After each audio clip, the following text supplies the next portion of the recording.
Good morning students. I am Amit Singh from the Sunshine Senior Secondary School, Jakhania Ghazipur.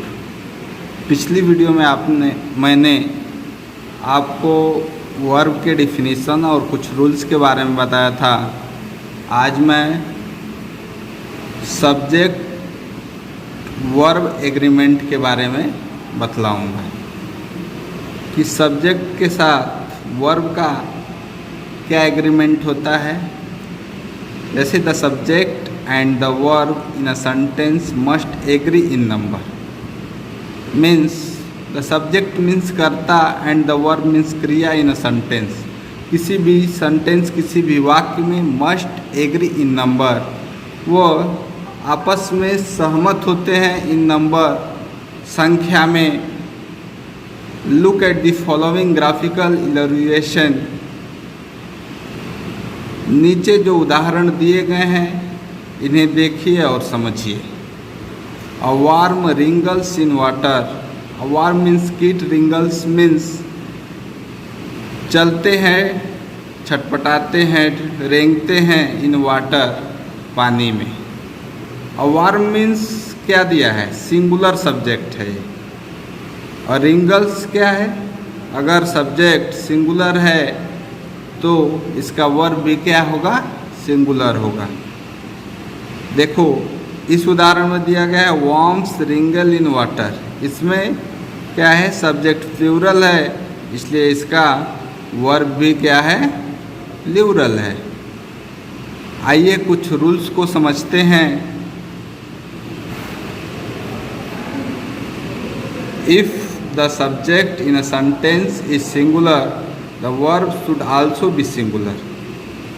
If means यदि the subject in a sentence is singular, means कर्ता किसी भी वाक्य में अगर singular है, the verb should also be singular, तो उस सेंटेंस की क्रिया भी क्या होगी, सिंगुलर होगी, एक वचन होगी। उदाहरण है the hen lays an egg। The hen means क्या है, ये सब्जेक्ट सिंगुलर है।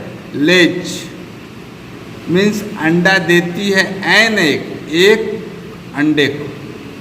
जो मुर्गी है एक अंडे देती है, तो एक मुर्गी है, इसलिए क्या है, जो इसका वर्ब है वो भी क्या है, सिंगुलर है।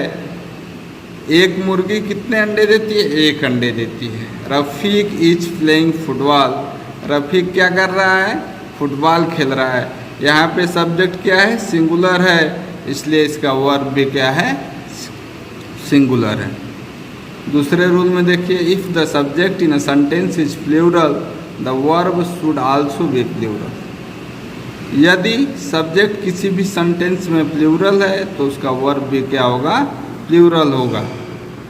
अब देखो थर्ड रूल है, with you and I we always use a plural verb. Means हम हमेशा यू और आई के साथ हमेशा प्लूरल वर्ब प्रयोग करते हैं। जब किसी भी सेंटेंस में यू और आई आए तो हम उसके साथ हमेशा प्लूरल वर्ब लगाते हैं। जैसे एग्जाम्पल में दिया है, यू आर हैप्पी टुडे। तुम क्या हो, आज खुश हो। You type with your eyes closed imagine. हमेशा कहने का मतलब ये है कि जब किसी भी सेंटेंस में यू और आई रहेगा तो उसके साथ हम क्या करेंगे, प्लूरल वर्ब का प्रयोग करेंगे।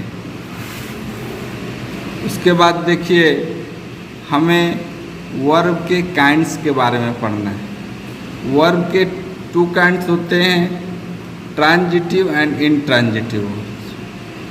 लेकिन किसी भी सेंटेंस में कभी कभी हम ऑब्जेक्ट का प्रयोग करते हैं, इसलिए हमें ऑब्जेक्ट के डिफिनीशंस को भी समझना है जो बुक में दिया गया है। ऑब्जेक्ट का definition, the object in a sentence is the word that receive the action of the word. The object in a sentence, किसी भी सेंटेंस में ऑब्जेक्ट इज द वर्ड एक क्या है, शब्द है, दैट रिसीव्स जो ग्रहण करता है the action of the verb, किसी भी क्रिया की, एक्शन को, कार्य को। जैसे my father bought a blue car, my father bought a blue car, मेरे जो पिताजी हैं बाट खरीदे अ ब्लू कार मीन्स एक नीला कार। इसमें वर्ब क्या है? बॉट है, और इसमें ऑब्जेक्ट क्या है? Blue car. अब देखिए हम वर्ब के काइंड्स के बारे में समझेंगे, जो दो प्रकार का होता है। पहला होता है ट्रांजिटिव और दूसरा होता है इंट्रांजिटिव। आइए हम ट्रांजिटिव वर्ब के डिफिनीशंस को समझें। और transitive verb always takes an object, means जो ट्रांजिटिव वर्ब होता है उसके साथ हमेशा जो है ऑब्जेक्ट जुड़ा होता है। दूसरा डिफिनीशन है इंट्रांजिटिव वर्ब। अब इंट्रांजिटिव का डिफिनीशन क्या होता है? An intransitive verb does not take an object, means intransitive के पास या उसके साथ ऑब्जेक्ट जुड़ा नहीं होता है। अब देखिए many verbs can be either transitive और intransitive depending on how they are used in a sentence. बहुत से ऐसे वर्ब हैं आइदर ट्रांजिटिव और इंट्रांजिटिव, वो ट्रांजिटिव हैं कि इंट्रांजिटिव हैं, depending on how they are used in a sentence.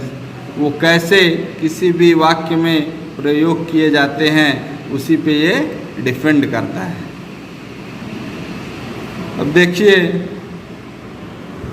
कुछ एग्जाम्पल्स दिए गए हैं। An easy way to find whether a verb is transitive और intransitive to ask the question who and what to the verb. If there is an answer the verb is transitive. किसी भी sentence में अगर हम who and what लगाते हैं और जो आंसर प्राप्त होता है तो वो क्या है? द वर्ब इज ट्रांजिटिव, तो वो वर्ब ट्रांजिटिव है। जैसे यहाँ पे दिया है बिनी प्लेड क्रिकेट, तो बिनी प्लेड हु यहाँ पे दिया है नो आंसर।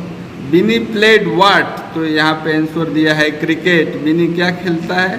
बिनी क्रिकेट खेलता है, so the verb is transitive, इसलिए वर्ब क्या है?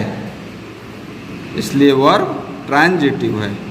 दूसरा Smita slept early today, Smita slept who no answer.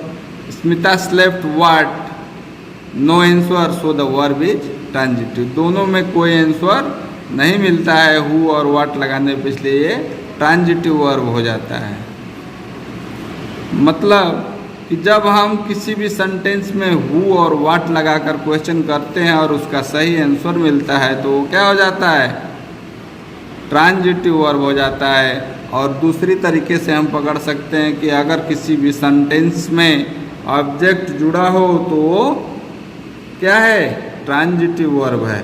और जिसमें किसी भी सेंटेंस में अगर ऑब्जेक्ट नहीं जुड़ा है तो वो इंट्रांजिटिव वर्ब है। That's all, thank you.